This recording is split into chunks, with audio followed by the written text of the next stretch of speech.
So I'm Idolina Hernandez. I am a graduate student at St. Louis University. My name is Cody Foster. I am a PhD candidate at University of Kentucky, where I am focusing on 20th century U.S. foreign relations, and I'm looking at kind of globalizing, or what does the global Vietnam War look like? Hi, I'm Taylor Perk. I'm a master's student at the University of New Mexico. I'm in my second year, and my focus is in Latin American history. Well, my name is Krzysztof Odeniec. I'm a historian at the University of California at Berkeley. I'm a graduate student in the last year of my program.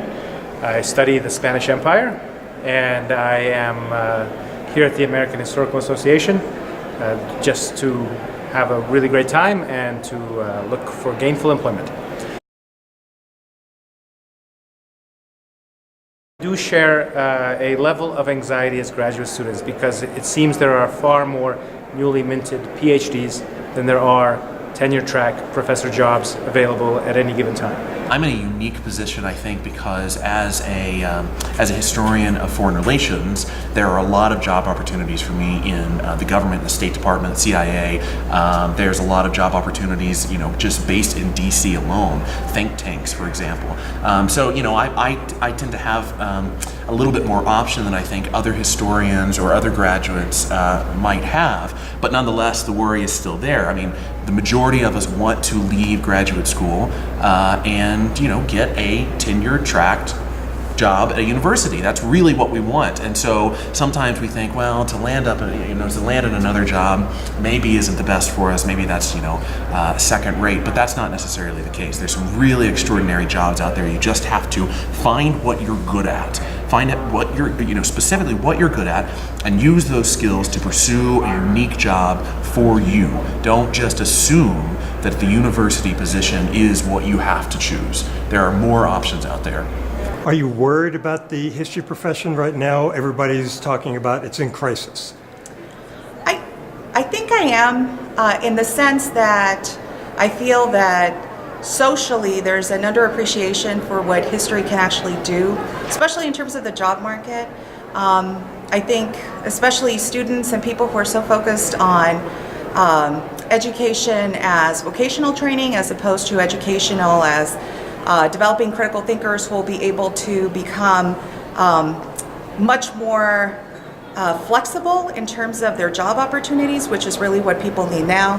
There's very few of us who are in the same profession that we started in, and I foresee that especially in the students that I've taught as well.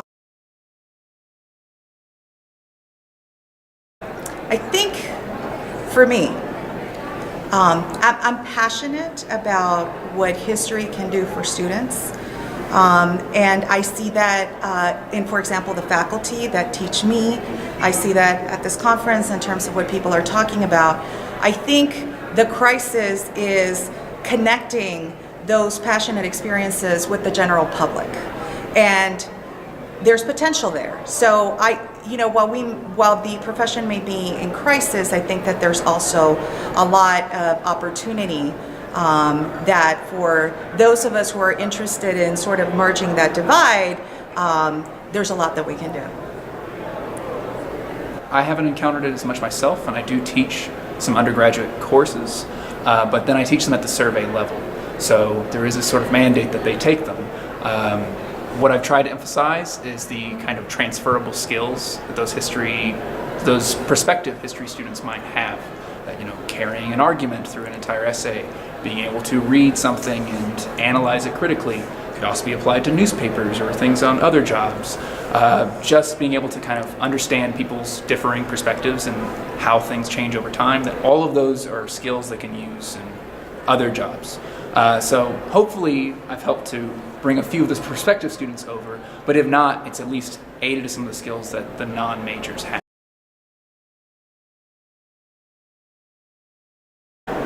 In my case, I used to be a high school teacher for quite a few years, and this is sort of my second career. So I think of my peers in my cohort here, some of them went into grad school right away in their 20s. They got to the end of their 20s, their friends are settling down, getting married, having families, having good jobs, having kids, and these my peers are wondering, what am I going to do next? My case is different because I was a high school teacher first for a long time, and so I already am married, I already have kids, and if it works out, great. If I get a wonderful university position, great, and if I don't, I will go right back to teaching high school, and they will have to call me doctor. Are you saddled with a lot of debt coming out of grad school? I have no debt. The University of California has taken very good care of me. Not only do I get a pretty good stipend, but as a parent, I have a very generous parent grant. And then we also apply for fellowships, and I get some of them. Some of them I don't get, some of them I do. You just write. And my wife has also been teaching for much of this time, so so I have a second income. And I live close to my parents, so we're never really afraid if I get hit by a car, what will happen then. My parents are always there. So we have a big family, and that means less stress. Thank you so much. Very welcome.